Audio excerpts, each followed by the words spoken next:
my biggest failure will never be for lack of preparation. I think it's more important. So when I go into treatment, I've already done your surgery. I'm now getting a second or third time. What do I mean by that? In this office, we spend a plethora, probably as equal to or more time working on the planning of the treatment than we do actually doing the treatment. Okay. So having said that, I look at the scan, I merge and stitch your mouth scan to the CBCT scan, and I then go into a flight simulator. And I do, think of it as an implant simulator. I do your surgery on the computer. I mean, completely, with the measurements, the angles, everything.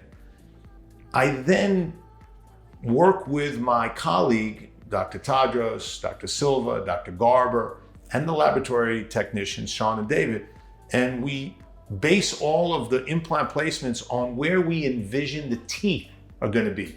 Because if I place your implants and they're not where the teeth are going to be, it doesn't matter. Doesn't matter. Right? You just got a bunch of screws in your jaw. Just a bunch of screws in your jaw that they can't use. Right. So I need to work with that's why I said, who's your team? I need to work with a team who then can put those teeth that we're going to build, not the ones that are coming out, but the ones that are going to go in. And we need to plan the implants to be placed where the teeth are going to be. So that becomes a big part. The next part is three-dimensionally.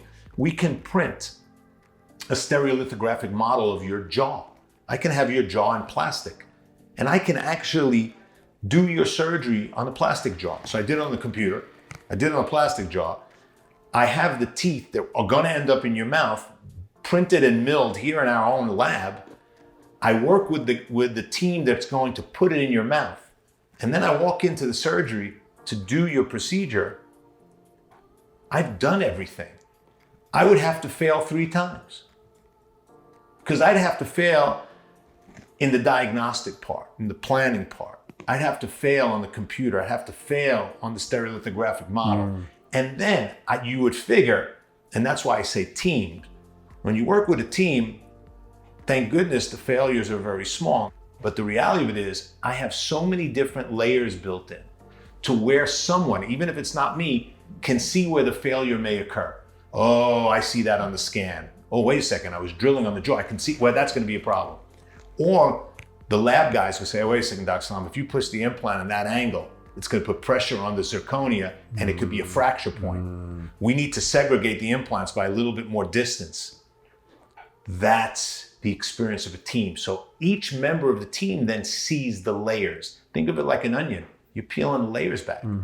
And each person gets a chance to see the failure, see the potential failure before you end up in the operatory, in that chair, and we have the whole team in the surgical theater doing your work. Right.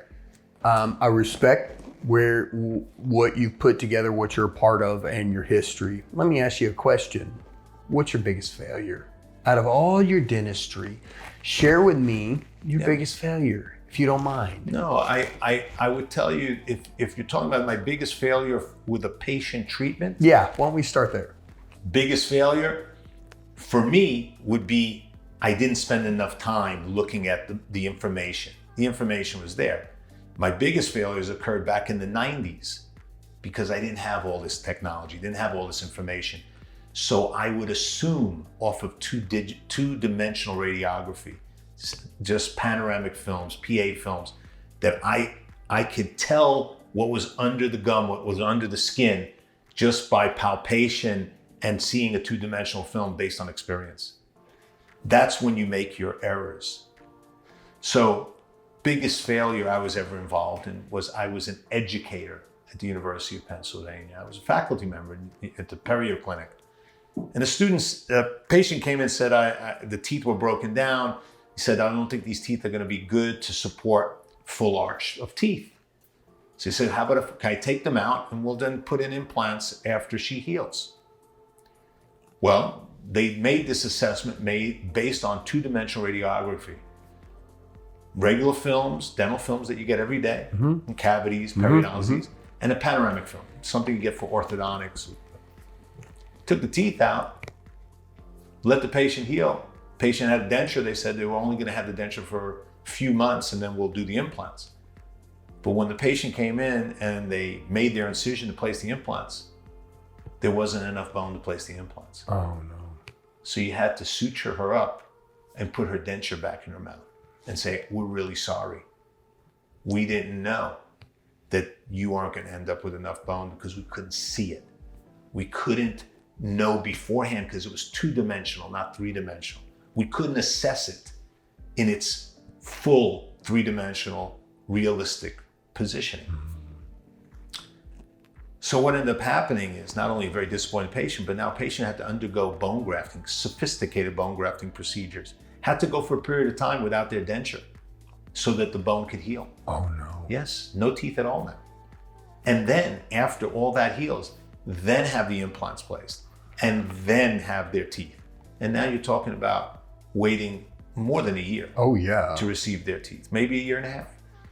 So that would have been the worst failure I was ever involved in. Yeah. And maybe the reason I say for me it was the worst failure is because as an educator, I didn't have the information to give the student better information. If I could have seen it beforehand, I would say, we got to be careful here, treating this patient this way and over-promising and under-delivering.